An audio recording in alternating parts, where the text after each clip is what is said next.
Teología y filosofía. Los presocráticos. Ángel Capelletti. Editorial Cincel. Capítulo 1. La cosmovisión mitológica. 1.1. Las mitologías orientales y la cultura helénica. El problema de las relaciones de la cultura griega con las culturas orientales ha sido intensamente discutido por historiadores y filólogos a partir del siglo XVIII. La corriente clasicista tendía a subrayar la absoluta originalidad de la cultura helénica y a defender la idea del milagro griego. Los románticos, por el contrario, insistían en hallar raíces orientales a todas las manifestaciones de la vida espiritual en Grecia. En el terreno de la filosofía, los unos interpretaban su nacimiento como una hazaña del genio helénico, como una creación enteramente original, mientras los otros se esforzaban por demostrar que no era sino una réplica o, en todo caso, un eco de remotas sabidurías orientales.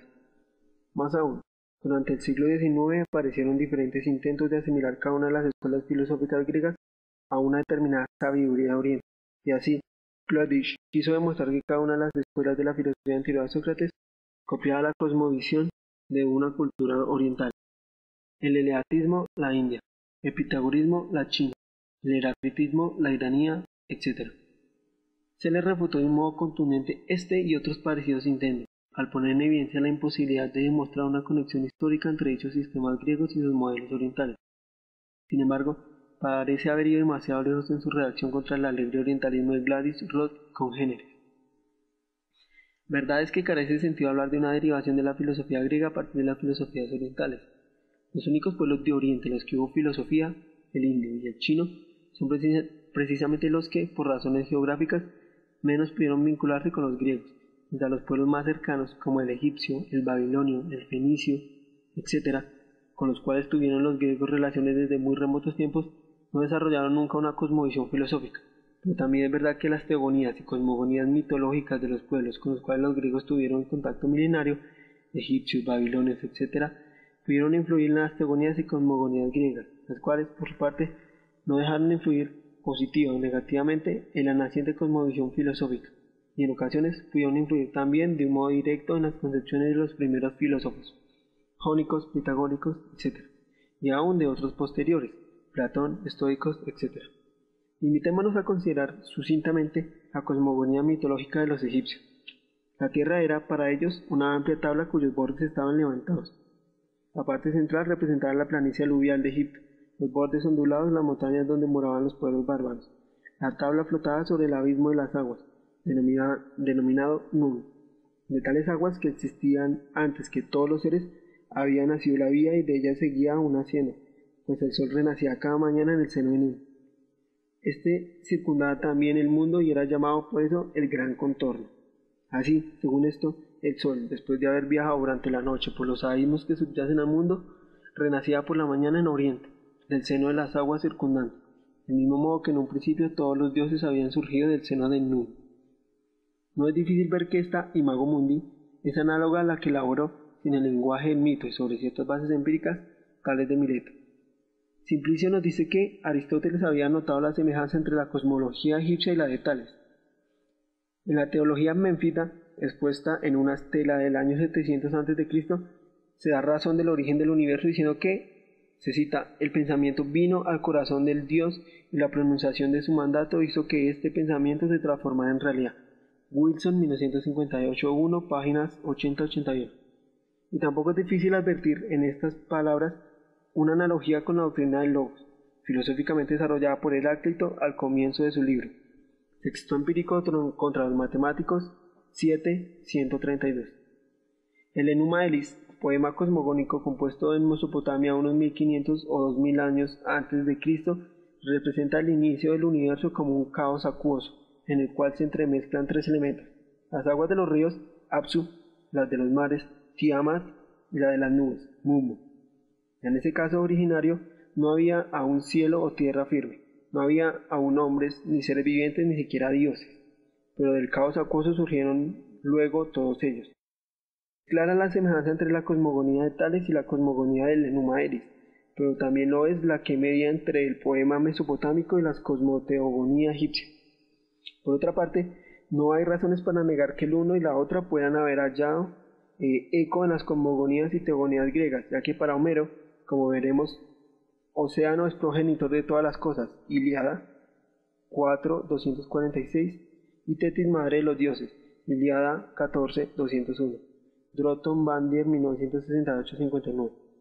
Es imposible determinar con certeza si Tales, por ejemplo, llegó a conocer directamente los mitos cosmogónicos de Egipto y Mesopotamia, o si solo los tuvo presentes a través de Homero y otros mitólogos. Pero la primera hipótesis no puede excluirse desde el momento en que muchas fuentes antiguas nos hablan de los viajes del filósofo a ambos países. Por otro lado, ciertas similitudes de los mitos y los filosofemas griegos con mitologías remotas, escandinavas, indias, polinesias, etc., pueden explicarse, como dice Robin, 1962-29, por una idéntica reacción de la conciencia colectiva frente a situaciones idénticas. Sin embargo, cuando se trata de similitudes con culturas de origen indoeuropeo, como la de Irán o la India, cabe más bien apelar a una tradición común. Y así, en el caso de Heráclito, la doctrina del fuego logos, al margen del paralelismo que se puede establecer con la teología ménfita y aun con el Tao de Lao Tse, parece hermana de la doctrina de Zaratustra, de cuya concepción dualista difiere Heráclito radicalmente, y de la mitología védica. En el ritual avéstico el fuego se vincula con la inteligencia, y en los Vedas el dios Agni, ignis igual fuego, aparece como inventor de la palabra resplandeciente. La vinculación del fuego con la palabra y la inteligencia tiene su raíz más profunda en la cultura indoeuropea, anterior a la separación de las tribus indias y las iraníes. Y así, la noción central de la filosofía de Heráclito, aunque no derivada de la mitología zoroástrica, como creyeron Lazao y otros, tiene con ella y también con la remota mitología védica un ancestro común. La relación entre mitología y filosofía es, como se ve, bastante compleja, y la influencia de la una sobre la otra puede darse por diversos caminos y de diferentes modos. 1. Influencia de los mitos griegos en la filosofía. 2. Influencia de los mitos orientales, egipcios, mesopotámicos del cercano oriente, sobre A. los mitos griegos, que a su vez influyeron en la filosofía, y B. las doctrinas filosóficas directamente. 3. Derivación de mitos orientales y filosofemas griegos a partir de una remota fuente común, que sería la tradición indoeuropea. Y 4. Paralelismo entre doctrinas filosóficas griegas y concepciones mitológicas o filosóficas, en pueblos del lejano oriente sobre todo. Tampoco se puede excluir a priori la posibilidad de que la filosofía haya influido en ciertas cosmogonías mitológicas tardías, que se dieron en Grecia casi contemporáneamente con su surgimiento en el siglo VI a.C. Jagger ha insistido en esto, pero en términos generales sigue siendo valioso el esquema aristotélico que considera a los teólogos y autores de cosmogonías como predecesores de los filósofos de la naturaleza. Es importante, pues, tener en cuenta desde ahora, sin alejarnos de esto mucho, de Aristóteles, quien, a pesar de todos sus prejuicios sistemáticos, merece ser reconocido siempre como el primer historiador de la filosofía, que ésta, ya desde sus remotos inicios jónicos, constituye un modo de concebir la realidad esencialmente diferente de la sabiduría de los primeros teólogos y de las cosmogonías y teogonías tradicionales, pero no por eso deja de erigirse sobre un substratum de multiseculares concepciones mitológicas. Dentro de esta misma sabiduría mitológica se van produciendo cambios cuantitativos, de grado en lo que respecta a una creciente racionalidad del relato recibido por tradición e irracionalmente aceptado. Esos cambios cuantitativos, en un momento dado, contables y los milesios, se convierten en cambio cualitativo, se produce un salto, se salva un abismo, nace la filosofía. 1.2. Homero y la mitología olímpica. Homero es el príncipe de los poetas griegos, según unánime apreciación de los antiguos. Su influencia en la vida y la cultura de la Hélade trasciende, sin embargo, el campo de la poesía. Sus personajes son no solo los arquetipos necesarios de la escultura clásica, sino también los objetos de culto de la religión estatal y popular. Aunque la expresión envuelve algunos graves equívocos, no es del todo inapropiado decir que la Ilíada y la Odisea constituyen la Biblia de los griegos. De hecho, las creencias y el ritual de la religión olímpica tienen su base en el contenido de dichos poemas, en medida sin duda mayor que el dogma de la liturgia cristiana lo tienen en el Nuevo Testamento. Los dioses de Homero son eminentemente antropomórficos y presentan, tal vez como en ningún otro panteón en la historia de las religiones, rasgos propios de los seres humanos, caracteres físicos y morales, modos de razonar y de hablar, virtudes y vicios. Pero como, naturalmente, los hombres que Homero conocía no eran sino los griegos, dichos hombres asumen también características propias del hombre griego. Y así, la mitología homérica resulta no solo antropomórfica, sino también, concretamente, helenomórfica. Más aún, estos hombres griegos a cuya imagen y semejanza forja el poeta a sus dioses no son todos los griegos, sino los miembros de la clase dominante, eso es, los guerreros y los aristócratas, con lo cual el panteón homérico aparece de hecho como cratomórfico. Por otra parte, la mitología homérica es eminentemente etnogénica y tiende a explicar el surgimiento del pueblo griego, así como la Eneida tiende a explicar con más deliberado propósito, sin duda, los orígenes del pueblo romano. Los orígenes del universo interesan de un modo secundario y el elemento cosmogónico es en los poemas homéricos marginal. Sin embargo, frente a todo esto hay que tener en cuenta dos hechos. Primero, los dioses antropomórficos, encabezados por Zeus, están subordinados a una superior potencia impersonal, que es el destino, Eimarmene, Fatum, hasta tal punto que ni los hombres por ellos protegidos, ni ellos mismos son capaces de sustraerse a su inapelable designio. Segundo, el conjunto de las regiones comienza a ser considerado, aunque un tanto oscuramente todavía, como un universo. La Tierra habitada está rodeada por el río Océano, en el cual desembocan todos los ríos. Una especie de cúpula o semiesfera, el cielo, cubre todo el universo, y esta imagen del mundo sigue vigente en Tales, el primer filósofo de la naturaleza. Más aún, todos los seres surgen de Océano y Tetis, divinidad acuática, Ilíada 14:201. Y en esto Homero es un precursor también de Tales y de su doctrina de la fisis, a la vez que concuerda con la cosmoteogonía egipcia de Heliópolis y con la Enuma Elis mesopotámico. Aristóteles, Metafísica 983b. La religión olímpica es una religión cratomórfica y corresponde al modo de vivir y a los ideales de la clase guerrera dominante. Por eso mismo, es una religión de la vida presente, que no contempla la inmortalidad del alma ni se preocupa por el más allá. Satisfecho con su existencia terrena, contento con la belleza del mundo circundante y con la fuerza y armonía de su propio cuerpo, el hombre homérico piensa poco en su alma y la posibilidad de una vida más elevada y perfecta después de la disolución del cuerpo queda fuera de su horizonte mental. Religión eminentemente estética, la religión olímpica, que es la de la clase dominante y por tanto la religión oficial de los estados griegos, permanece ajena a toda preocupación propiamente ética y no siente en absoluto la necesidad de postular una escatología, es decir, un juicio póstumo, con premios y castigos de ultratumba.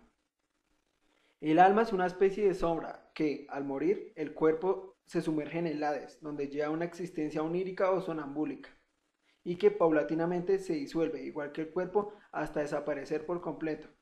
Es claro que para el autor de la Ilíada, pese a las sutiles reservas de Rogde, la muerte significa el fin o, por lo menos, el comienzo del fin de toda existencia humana individual.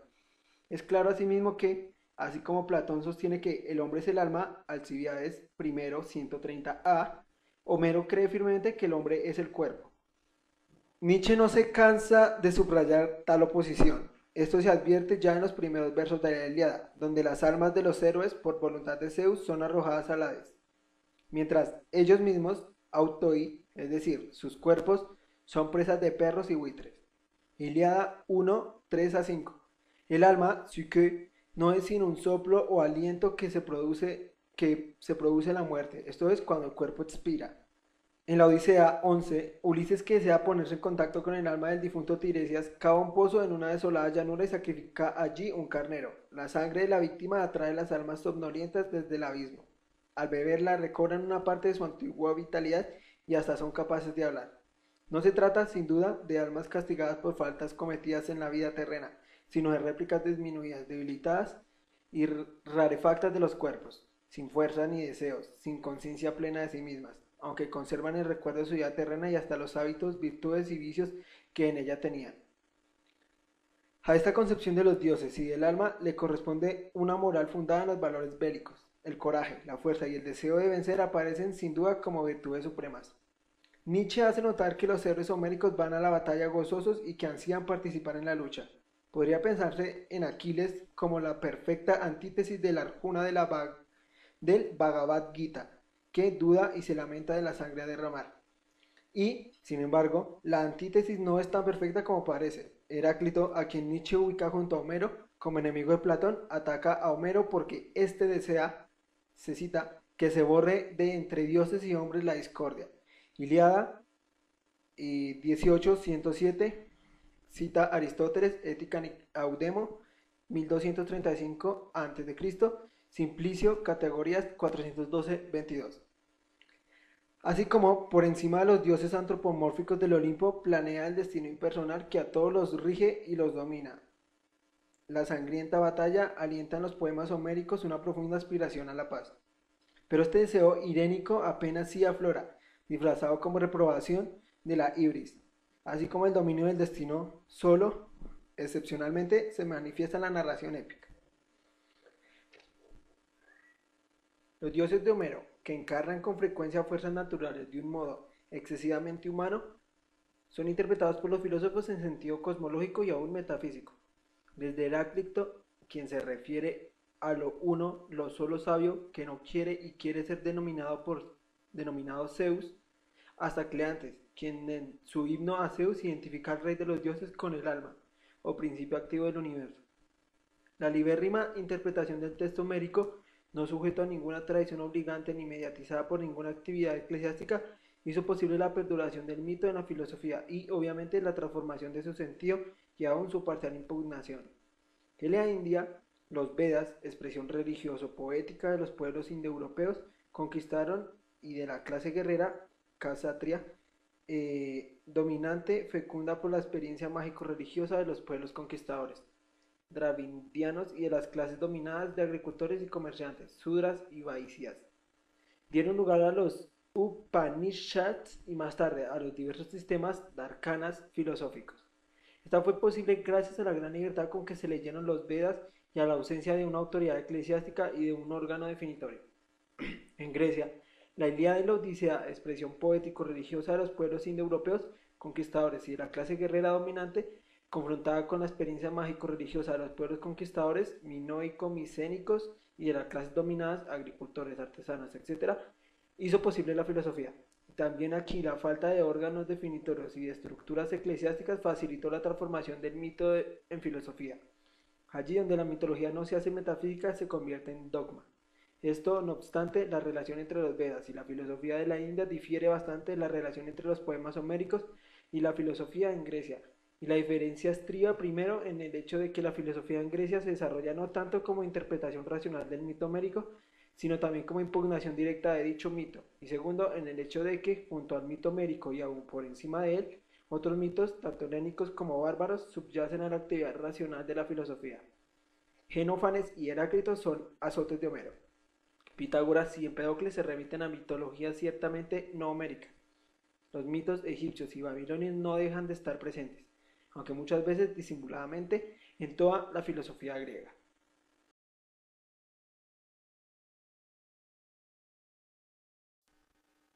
1.3 Hesiodo y su cosmoteogonía. Aunque sea muy difícil convenir con Gigón en que la obra de Hesiodo sobre la historia de los dioses constituye el origen de la filosofía griega en un sentido incomparablemente mucho más profundo que los escritos de Tales de Mileto, colocados en el principio de la historia de la filosofía griega de Aristóteles y Teofrasto, es preciso reconocer que aquellas suponen una primera reacción contra Homero y la poderosa tradición de la poesía homérica. Hay en Hesiodo, ante todo, una contraposición entre lo falso, verosímil, y lo verdadero, entre el mundo de las verosimilitudes engañosas, que es el de Homero, y el mundo de la verdad, que es el suyo propio. Es claro que esta oposición y la pretensión de enseñar la verdad no bastan para hacer de Hesiodo un filósofo, y sin duda la tradición aristotélica de colocar a Tales en el principio de la historia de la filosofía sigue siendo enteramente aceptable. Pero no se puede dejar de admitir que el mismo Hesiodo da un paso decisivo en el camino que conduce el mito al logos, y da la cosmovisión mitológica a la filosofía de la naturaleza. Nacido en Ascra de Beocia, vivió probablemente durante el siglo VII, VIII o antes de Cristo. De él se conservan dos poemas, la Teogonía y los Trabajos Irías. Varias fuentes le atribuyen también una astronomía que algunos críticos quisieron identificar con los Trabajos Irías, pero que hoy se considera como una obra anterior a Tales, aunque no, sin duda, de Hesiodo. Plutarco sostiene que escribió en versos sobre astronomía, igual que Eudoxo y Tales, antes de Aristarco, pero tal vez no se esté refiriendo sino a aquellos pasajes de los tratados Irías en que se apela a la posición de las estrellas como guía para las tareas del agro. El erudito bibliotecario alejandrino Calímaco, en un epigrama sobre Arato, autor del poema astronómico Fenómenos, dice que éste imitó el canto y el estilo de Hesiodo. Filipo de Opunte, a quien se atribuye la composición del Epinomis Oponen ya la obra del verdadero astrónomo, del cual exige el gran saber, y la de quien se dedican a la astronomía siguiendo a Hesiodo, los cuales se conforman con observar las albas y los ocasos. Tanto Calímaco como Filipo parecen aludir a los trabajos de Díaz, pero, por otra parte, Ateneo, que vive en el siglo III de nuestra era, pero se basa en Asclepíades de Mirlea, autor del siglo II a.C., habla de una astronomía atribuida a Hesiodo, aunque sin afirmar que sea precisamente de este, y transcribe 3 versos de la misma referentes a las Pléyades. Análogamente, Plinio, en su Historia Natural, menciona una astrología conservada en su tiempo, siglo I después de Cristo, bajo el nombre de Hesiodo, y contrapone su opinión sobre el ocaso matutino de los Pléyades, que tendría lugar inmediatamente después del equinoccio de otoño, y la de Tales, según el cual dicho fenómeno se daría en el 25º día después del equinoccio. Por otra parte, en los Escolios de Arato se citan 4 versos sobre las ninfas corrientemente llamados Híadas, y tales versos, que no pertenecen a los trabajos y días, son atribuidos a Hesiodo. Debe tenerse en cuenta que las Pléyades y las Híades tenían un especial interés para la mitología órfica. En los Catasterismoi, o ubicación de figuras en los astros, obra atribuida sin fundamento sólido al integrante geógrafo Erastóstenes de Cirene, siglo III después de Cristo, se refiere que Hesiodo explica así el origen de la Osa Mayor, hija de Licaón y habitante de Arcadia, seducida y preñada por Zeus. Fue convertida en osa por Artemis y engendró un hijo llamado Arcade, apresada más tarde por unos pastores y entregada junto con su hijo a Licaón. Zeus la colocó entre las estrellas y originó así la constelación de la Osa Mayor. En la misma obra, erróneamente atribuida a Erastóstenes, se refiere que Hesiodo explica el origen de Orión y de Escorpión. El primero, hijo de Iriala y de Poseidón, tenía el poder de caminar sobre las aguas y, habiendo llegado ebrio a Quíos, violó a Mérope, cuyo padre en venganza lo privó de la vista y lo expulsó de la isla. Hefesto sintió compasión por él y lo dotó de una guía, Sedalión, a quien Orión llevaba sobre sus espaldas. Más tarde, habiendo recuperado la vista, volvió a Quíos con el propósito de vengarse, a su vez, de quien lo había cegado, pero como le fue imposible hallarle, se dedicó a la caza, en Creta junto con Atemis y Latona, y prometió exterminar todos los animales salvajes. Gea, airada, le envió un enorme escorpión que le clavó el aguijón y le dio muerte. Zeus lo colocó entre los astros y junto con él al asesino escorpión. Al hablar del estrecho de Mesina, Diodoro dice que, según Hesiodo, protegió el promontorio del cabo Pelorio y añade, contradiciendo la versión del pseudo-Erastóstenes, que fue incluido entre las estrellas por la fama de sus hazañas. Estos mitos, destinados a explicar el origen y la denominación de las constelaciones, son sin duda de origen órfico, lo cual nos permite concluir, en definitiva, que la astronomía atribuida a Hesíodo no es de Hesíodo ni es astronomía, sino, como dice Freeman, una obra perteneciente al ciclo onomacriteo del siglo VI a.C. En cambio, el autor de la Teogonía y los trabajos y días es indudablemente este campesino de Beocia, que celebra la piedad, la justicia y el trabajo, que canta el nacimiento y las hazañas de los dioses sin dejar que por eso de enseñar el cultivo de la tierra, que es teólogo y cosmólogo sin dejar de ser agrónomo. La tierra es para él una especie de cilindro, como más tarde para Anaximandro. El sol se oculta cada atardecer tras los montes que circundan el mundo. Su genealogía de los dioses puede ser seca y más un momento que una exposición, como dice Ribot, pero no es difícil ver en ella un intento de explicar la génesis del universo a partir de divinidades que son al mismo tiempo elementos y fuerzas naturales. Lo primero que existió fue el caos, enseguida vino la tierra y después el amor, Eros, el más hermoso de los dioses inmortales.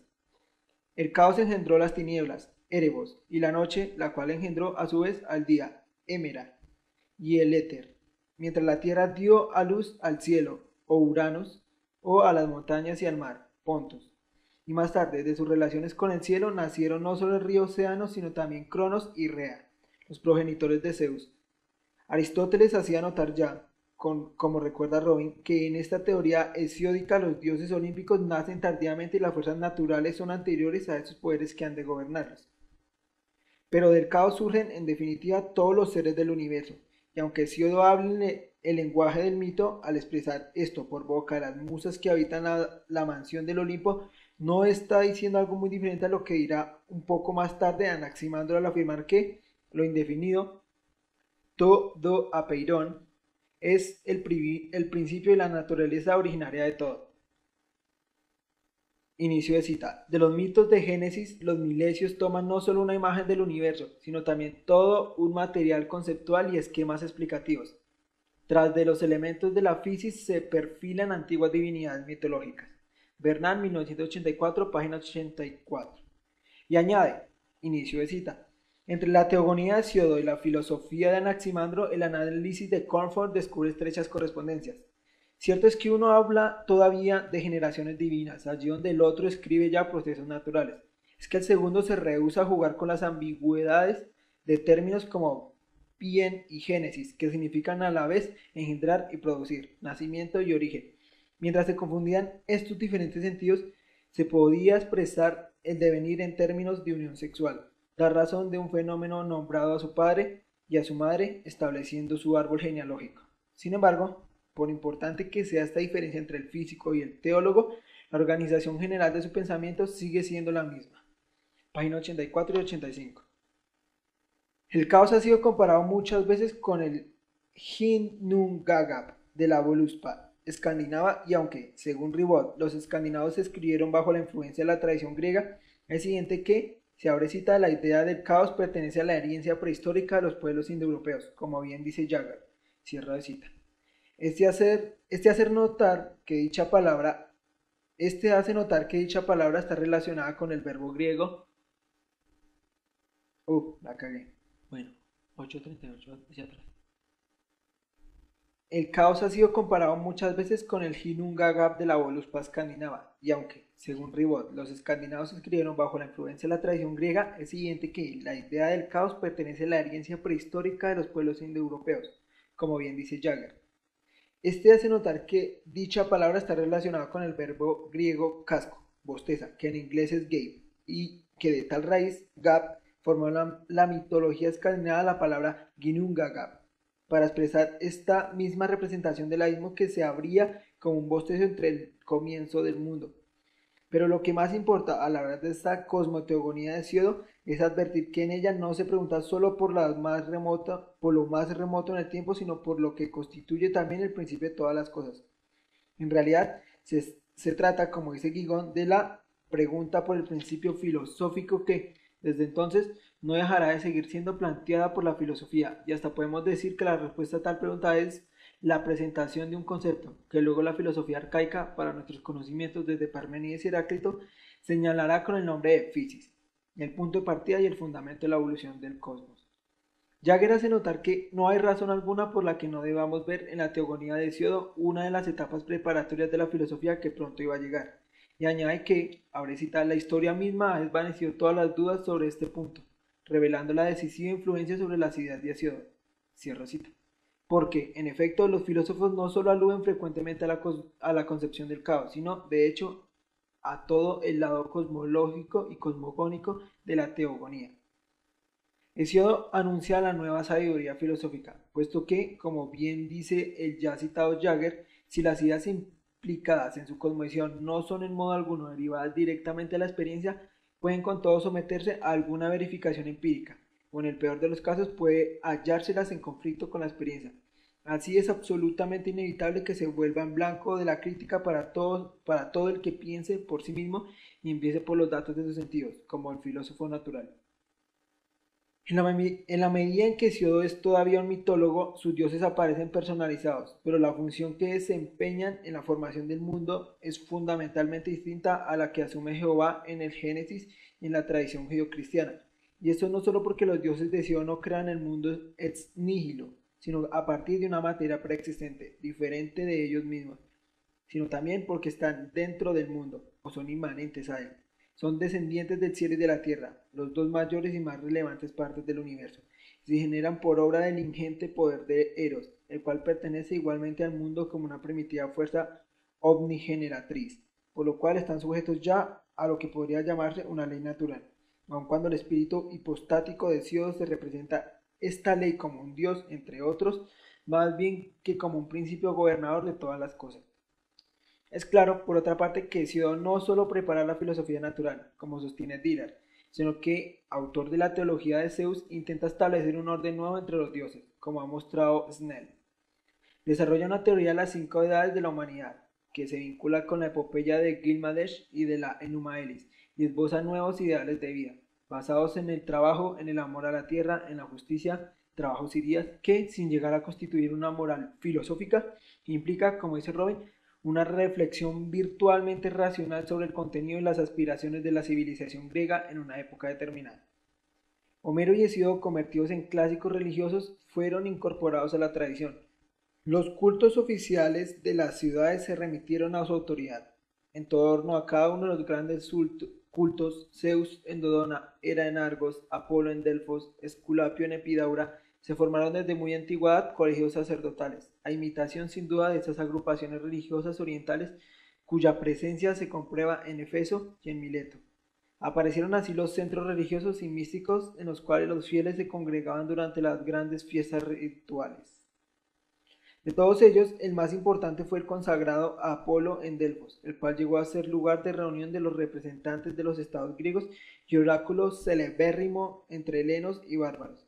En este oráculo pueden encontrarse, tal vez, como cree Ribot, los más antiguos intentos de dar una interpretación racional a los mitos. Pero aparte del comienzo de racionalización que ya detectamos en el propio Hesíodo, surgen luego durante los siglos VII y VI a.C. otros muchos intentos similares como los que hacen Orfeo, Museo, Epiménides, Acusilao, Ferecides, etc.